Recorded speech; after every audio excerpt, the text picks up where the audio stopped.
নদিয়ার শান্তিপুর থানার অন্তর্গত সাহেবডাঙ্গাতে বেশ কিছুদিন আগে এক যুবকের মৃতদেহ উদ্ধার হয় একদম চাষের জমির পাশ থেকে। পরিবার শান্তিপুর থানায় অভিযোগ করেছিল তাদের ছেলেকে খুন করা হয়েছে। মৃত ব্যক্তির নাম হাসিম মণ্ডল।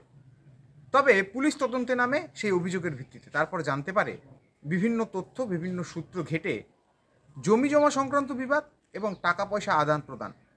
তারপর এই ঘটনায় এখনও পর্যন্ত 5 জনকে গ্রেপ্তার করা হলেও মূল অভিযুক্ত 3 জন, যাদের মধ্যে 2 জন নদিয়ার চাপড়া থানার অন্তর্গত। তাদের নাম আশরাফুল এবং মামুন শেখ। অপরদিকে এই ঘটনার মূল অভিযুক্ত স্বপন মণ্ডল, সে সাহেবডাঙ্গা এলাকারই বাসিন্দা। বিগত দিনে এই হাসিম মণ্ডলের সঙ্গে স্বপন মণ্ডলের একটি জমি জমা সংক্রান্ত বিবাদ হয় এবং তার পরবর্তীতে এলাকারই একটি গাজিম বিয়ে বা গাজিম মেলাকে কেন্দ্র করে পরবর্তীতে আরও একটি বচসা। আর তারই কারণে হাসিম মণ্ডলকে ভারী বস্তু দিয়ে মাথায় আঘাত করার পর খুন করা হয় বলে পুলিশি জেরায় স্বীকার করে হাসিম এবং অন্যান্যরা।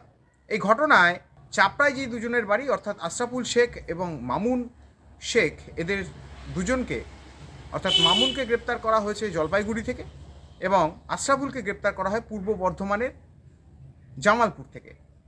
অপরদিকে এই স্বপন মণ্ডল, সেও গা ঢাকা দিয়েছিল শান্তিপুর থানা এলাকারই সীমান্ত এলাকাতে, অর্থাৎ একদম শান্তিপুর থানায় রানাঘাট থানার যে সীমান্তবর্তী এলাকা সেখানে সে গা ঢাকা দিয়েছিল, সেখান থেকেও তাকে গ্রেপ্তার করা হয়।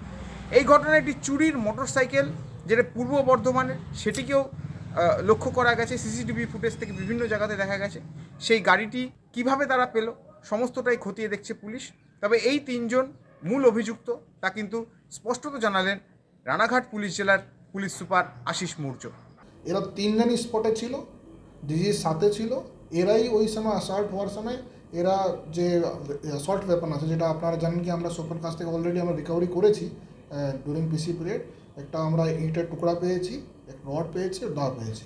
ওটা দিয়েই এরা অন দ্য স্পটে ওই ডিজিজকে আঘাত করলো মাথায়, আর বিভিন্ন ইঞ্জুরি হয়েছিল, সেটা দিয়ে পরে ডিজিজটা মারা গেল। আমরা বাকি সব জিনিসটা দেখছি। স্বপনের তো আমরা পেয়ে গেছি, বাকি লোকজনের কী ব্যাকগ্রাউন্ড আছে সেটা আমরা পুরো রেসপেক্টিভ থানা থেকে আমরা এদের অ্যান্টিসিডেন্টটা বের করব। মাত্র 1 সপ্তাহের মধ্যে এই ঘটনা সমাধান করার জন্য রীতিমতো খুশির হাওয়া শান্তিপুরে। পুলিশকে বাহবা দিচ্ছেন সাধারণ মানুষ।